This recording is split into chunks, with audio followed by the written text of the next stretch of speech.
নমস্কার। গল্প পাঠের সময় এখন। রাজশেখর বসুর গল্প গুরু বিদায়। বৈকালিক প্রসাধনের পর মানিনী দেবী একটি বড় আরশির সামনে দাঁড়াইয়া নিজের অঙ্গশোভা নিরীক্ষণ করিতেছেন। এমন সময় একজোড়া গোঁফের প্রতিবিম্ব তাহার কাঁধের উপর ফুটিয়া উঠিল।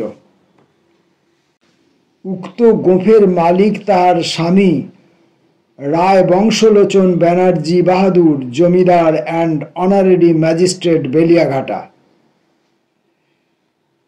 মানিনী একটি ছোট দীর্ঘ নিঃশ্বাস ফেলাইয়া ঘাড় না ফিরাইয়া বলিলেন, কি সুখেই যে মোটা হচ্ছি। বংশলোচন রসিকতার চেষ্টা করিয়া বলিলেন, কেন, সুখের কমটাই বা কি? এমন যার স্বামী। মানিনী যদি সামান্য পাড়া গেঁয়ে স্ত্রীলোক হইতেন তবে হয়তো বলিয়া ফেলিতেন, পোড়া কপাল অমন স্বামীর। কিন্তু তাহার বাক সংযম অভ্যাস আছে, সেজন্য বলিলেন, স্বামী তো খুবই ভালো, আমিই যে মন্দ। কথার ধারা গহন অরণ্যের দিকে মোড় ফিরিতেছে দেখিয়া বংশলোচন নিপুণ সারথীর ন্যায় বলিলেন, কি যে বলো তার ঠিক নেই। কিসের অভাব তোমার? হুকুম করলেই তো হয়। মানিনী এইবার স্বামীর দিকে চাহিয়া বলিলেন, বয়স তো বেড়েই চলেছে, ধর্মকর্ম কিছুই হলো না। বংশলোচন বলিলেন, কেন? এই যে 8 বৎসর গয়া, কাশী, বৃন্দাবন, আগ্রা, দিল্লি করে এলে, ভারী তো, তার ফল আর কদিন টিকবে? ইচ্ছে হয় মন্তর টন্তর নেই। তা বেশ তো, সে তো খুব ভালো কথা। আমি চাটুর্য মশাইয়ের সঙ্গে এখনই পরামর্শ করছি। কিন্তু বংশলোচনের মন বলিতে লাগিল যে কথাটি মোটেই ভালো নয়। ইহাদের 22 বৎসর ব্যাপী দাম্পত্য জীবনে অসংখ্যবার প্রীতির শৃঙ্খল মেরামত করিতে হইয়াছে, কিন্তু বংশলোচনের প্রাধান্য এ পর্যন্ত মোটামুটি বজায় আছে। পত্নীর গুরুভক্তি যদি প্রবলা হইয়া ওঠে তবে স্বামীর আসন কোথায় থাকিবে? গুরু যদি কেবল অখণ্ড মণ্ডলাকারের পদটি দেখাইয়া দিয়া ক্ষান্ত হন তবে কোনো আপত্তির কারণ থাকে না, কিন্তু গুরু যদি নিজেই ওই পদটি দখল করিয়া বসেন তবেই চিন্তার কথা। মুশকিল এই যে ধর্মের ব্যাপারে ঈর্ষা অভিমান শোভা পায় না। তবে এক হিসাবে তাহার পত্নীর এই নতুন শখটি নিরাপদ। মানিনী দেবী অত্যন্ত একগুঁয়ে মহিলা। যদি দেশের বর্তমান হুজুগের বশে তাহার পিকেটিং করিবার বা প্রভাত ফেরি গাহিবার ঝোঁক হইত তবে বংশলোচনের মান, ইজ্জত, অনানারি, হাকিমি কোথায় থাকিত? তাহার মুরুব্বে ম্যাজিস্ট্রেট সাহেবই বা কি বলিতেন? মোটের উপর দেশভক্তির চেয়ে গুরুভক্তিতে ঝঞ্ঝাট ঢের কম।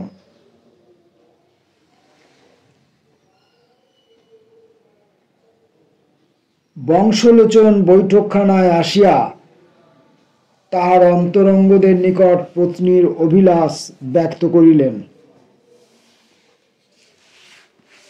বৃদ্ধ কেদার চাটুর্য মহাশয় বলিলেন, বৌমার সংকল্প অত্যন্ত সাধু, তবে একটি সৎ গুরু দরকার। তোমাদের পৈতৃক গুরুর কুলে কেউ বেঁচে নেই। বংশলোচন বলিলেন, শুনেছি একটি গুরুপুত্র আছেন, তিনি থিয়েটারে আবদালা সাজেন, রাধা মাধব। আচ্ছা, গুরুপুত্রটিকে একবার দেখলে পারো। সেকেলে মানুষ শাস্ত্রশাস্ত্র জানে না বটে, কিন্তু পৈতৃক ব্যবসাটি বজায় রেখেছেন। উকিল বিনোদবাবু বলিলেন, চাটুর্যে মশাই, আপনি এখনো সত্যযুগে আছেন। আজকাল আর সেকেলে গুরুর চল নেই। যিনি বছরে 2 শিষ্যবাড়ি পায়ের ধুলো দেন, আর 5 সের চাল, 5 পো চিনি, গোটা 10 টাকা, লাড্ডু মার্কা থান, ধুতি বেঁধে প্রস্থান করেন। এখন এমন গুরু চাই যার চেহারা দেখলে মন খুশি হয়, বচন শুনলে প্রাণ আনচান করে। বংশলোচনের ভাগ্নে উদয় বলিল, মামাবাবু যদি মামিকে মুরগি ধরাতেন তবে আর এসব খেয়াল হতো না। তাই জন্যেই তো আমার শাশুড়ি মন্তর নিতে পারছেন না। চাটুর্যে বলিল, ছাই জানিস উদো, উপেন পালের নাম শুনেছিস? সেবার মধুপুরে গিয়ে দেখলুম প্রকাণ্ড বাড়ি, 10 বিঘে বাগান, 10টা গাই, 1 পাল মুরগি। রাজর্ষির চালে থাকেন, ঘরের তরি তরকারি, ঘরের দুধ, ঘরের মুরগি, সস্ত্রীক ধর্ম আচরণ করেন। সঙ্গে 4 জন গুরু হামেহাল হাজির, নিজের 2 জন, স্ত্রীর 2 জন। উপযুক্ত গুরু কে আছেন এই লইয়া অনেকক্ষণ আলোচনা হইল। পর্বতবাসী সন্ন্যাসী, আশ্রমবাসী মহারাজ, স্বচ্ছন্দচারী ল্যাংটা বাবা, বৈজ্ঞানিক মহাপুরুষ, উদারপন্থী আধুনিক সাধু, অনেকের নাম উঠিল। কিন্তু মুশকিলেই বংশলোচন যাহাকে উপযুক্ত অর্থাৎ নিরাপদ মনে করেন, গৃহিণীর হয়তো তাহাকে পছন্দ হইবে না। এমন সময় বংশলোচনের শালা নগেন দোতলা হইতে নামিয়া আসিয়া বলিল, আপনারা আর মাথা ঘামাবেন না, দিদি গুরু ঠিক করে ফেলেছেন। বংশলোচন ক্ষীণ কণ্ঠে জিজ্ঞাসা করিলেন, কে? বালিগঞ্জের খলিদং স্বামী। এসা সুন্দর গাইতে পারেন, চেহারাটিও তেমনি। বয়সে এই জামাইবাবুর চেয়ে কিছু কম হবে। শুনেছি ছেলেবেলা থেকেই একটা উদাস উদাস ভাব ছিল। টেনিস খেলতে খেলতে কতবার অজ্ঞান হয়ে পড়তেন। সংসারে যতদিন ছিলেন নাম ছিল পরাণ সরকার। তারপর স্ত্রী বিয়োগ হতেই স্বামী হয়েছেন। এখন তার প্রায় 200 শিষ্য, 400 শিষ্যা। একেবারে সব ঠিক হয়ে গেছে নাকি? দিদি তাতে চালাক আছেন। কাল স্বামীজিকে নিয়ে আসছি, এখানে সপ্তাহখানেক জাঁকড়ে থাকবেন, যাকে বলে প্রবেশন। তারপর দিদির যদি ভক্তি টক্তি হয় তবে মন্তর নেবেন। চাটুর্যে মশাই বলিলেন, অতি উত্তম ব্যবস্থা। গুরুটির সন্ধান দিলে কে? নগেন বলিল, আমি দিয়েছি। আমার বন্ধুদের মহলে ওর খুব খ্যাতি, আপনারাও দেখলে মোহিত হয়ে যাবেন।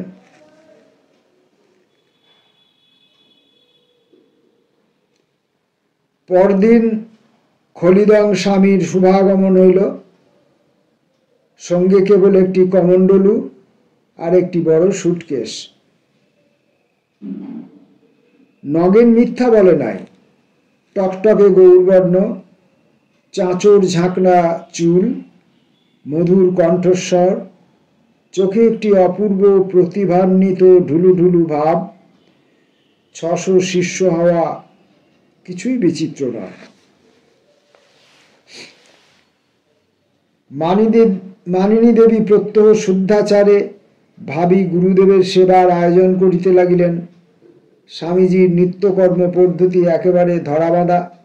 সকালবেলা অনুপান সহ 3 পাথরপাটি চা, দ্বীপ্রহরে পবিত্র অন্নব্যঞ্জন, তারপর ঘণ্টা 3-4 যোগনিদ্রা, বিকালে নানা প্রকার ফলমূল মিষ্টান্ন, পুনর্বার চা, সন্ধ্যায় মধুর কণ্ঠে ধর্মব্যাখ্যা, সঙ্গীত ও ঘুঙুর পড়িয়া ভাবনৃত্য, রাত্রে সাত্ত্বিক লুচি পোলাও কালিয়া।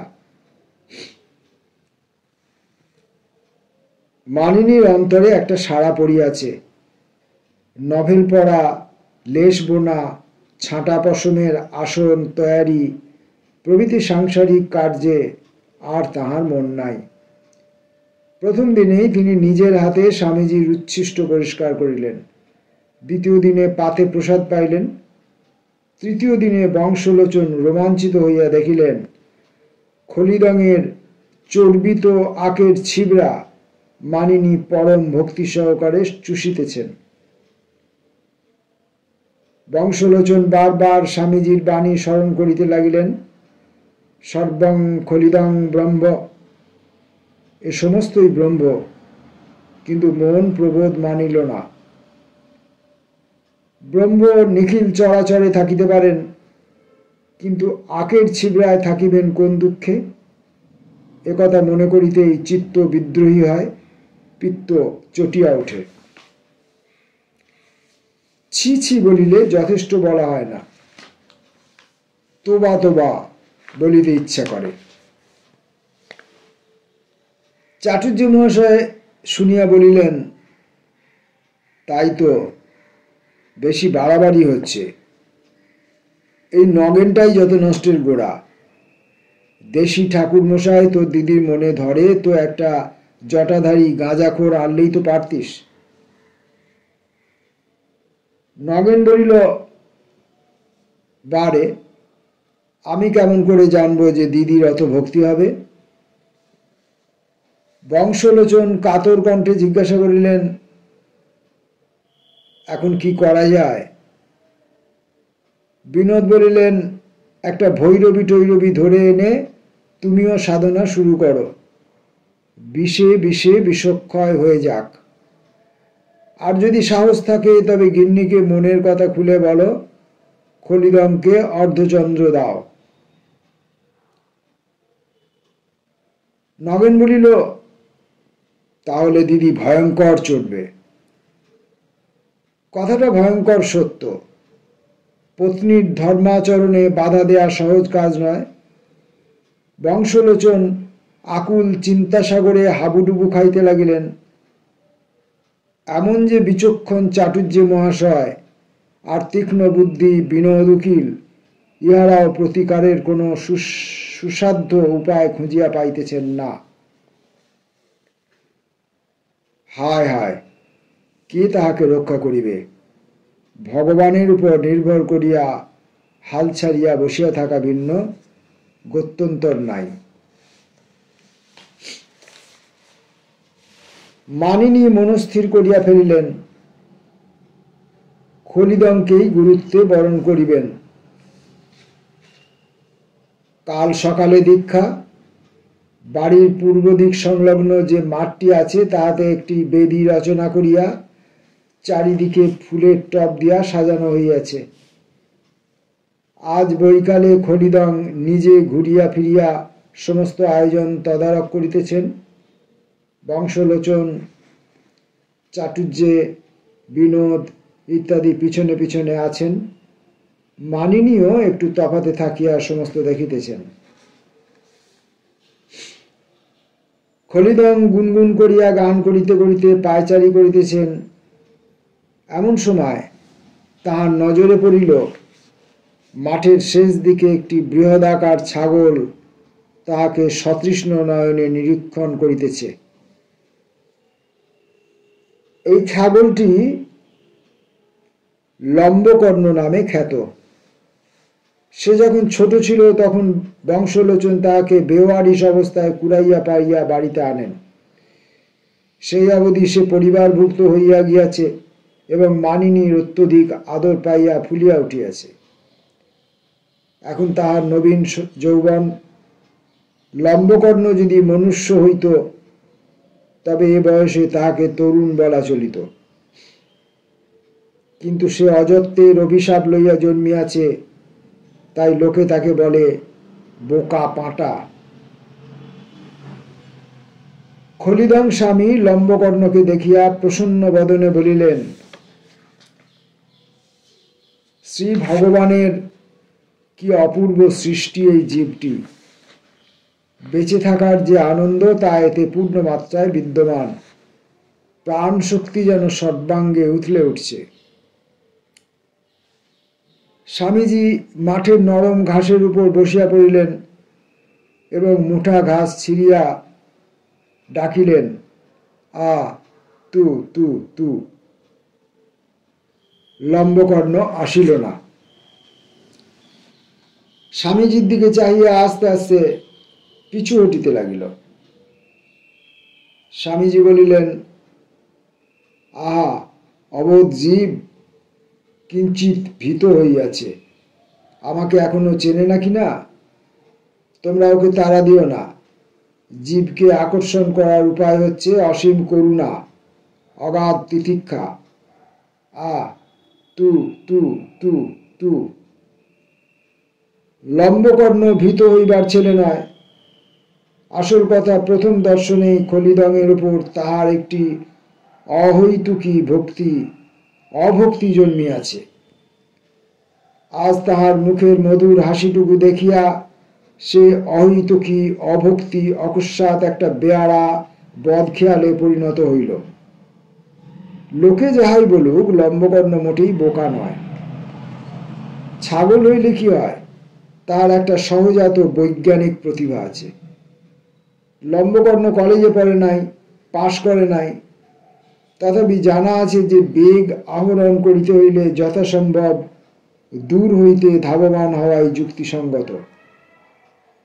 আরও জানা আছে যে তাহার দেহের 1.5 মণ মাংসকে যদি তাহার বেগের অঙ্ক দিয়া গুণ করা হয়, তবে যে বৈজ্ঞানিক রাশি উৎপন্ন হয় তাহার ধাক্কা সামলানো মানুষের অসাধ্য।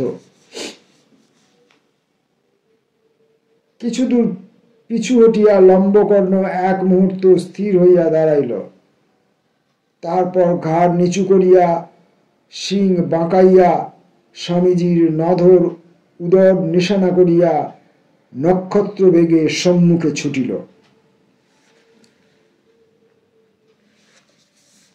স্বামীজির মুখে প্রসন্ন হাসি তখনও লাগিয়া আছে, কিন্তু আর সকলে ব্যাপারটি বুঝিয়া লম্বকর্ণকে নিরস্ত করিবার জন্য ত্রস্ত চিৎকার করিয়া উঠিল।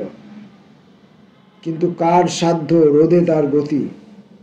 নিমেষের মধ্যে লম্বকর্ণের প্রচণ্ড গুঁতা ধাঁই করিয়া লক্ষ্যস্থানে পৌঁছিল। খলিদং একবার মাত্র বাবা গো বলিয়া ডিগবাজি খাইয়া ধরাশায়ী হইলেন।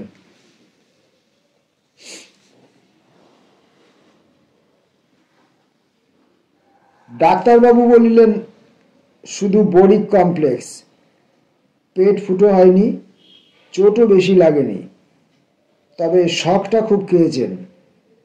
একটু পরেই উঠে বসতে পারবেন, তখন আবার 2 ড্রাম ব্রান্ডি। ব্যথাটা সারতে 1 দিন 15 লাগবে। ডাক্তার অত্যুক্তি করেন নাই। কিছুক্ষণ পরেই খলিদং চাঙ্গা হইয়া উঠিয়া বসিলেন, বলিলেন, ছাগলটা গেল কোথায়? বিনোদবাবু বলিলেন, সেটাকে বেঁধে রাখা হয়েছে, আপনার কোনো ভয় নেই। স্বামীজি বলিলেন, ভয় আমি কোনো সালার করি না, কিন্তু ছাগলটাকে এক্ষুনি মেরে তাড়াতে হবে, ওটা মূর্তিমান পাপ। বিনোদবাবু বলিলেন, বলেন কি মশাই, আপনারা হলেন করুণার অবতার, পাপীকে যদি ক্ষমা না করেন তবে বেচারা দাঁড়ায় কোথায়? আর লম্বকর্ণের স্বভাবটা তো হিংস্র নয়। আজ বোধহয় হঠাৎ কিরকম ব্লাড প্রেশার বেড়ে গিয়ে মাথা গরম হয়ে, কি বলেন ডাক্তারবাবু? উদয় বলিল, বউ আজ ওকে 1 ছড়া গাঁদা ফুলের মালা খাইয়েছে, তাইতেই বোধহয়। খলিদং ভ্রুকুটি করিয়া বলিলেন,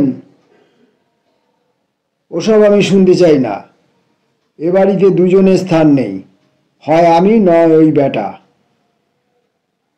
বংশলোচন দুরু দুরু বক্ষে পত্নীর দিকে চাহিয়া বলিলেন, কি বলো, ছাগলটাকে তাহলে বিদেয় করা যাক? মানিনী সবেগে ঘাড় নাড়িয়া বলিলেন, বাপরে, সে আমি পারব না। এই কথা বলিয়াই তিনি শটান দোতলায় গিয়া হাঁপাইতে হাঁপাইতে বংশলোচনের একজোড়া ছেঁড়া মোজা মেরামত করিতে লাগিয়া গেলেন। খলিদং বলিলেন, তাহলে আমি বিদায় হই। চাটুর্য মহাশয় স্বামীজির পিঠে হাত বুলাইয়া বলিলেন, যা বলেছ দাদা, এই নির্বান্ধবপুরে দুশ্মনের হাতে কেন প্রাণটা খোয়াবে?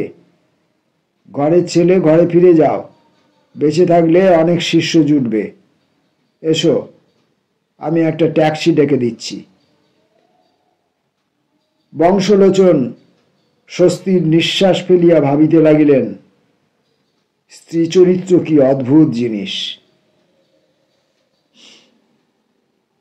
রাজশেখর বসু এই গল্পটি রচনা করেছিলেন 1930 সালে, বাংলা 1337।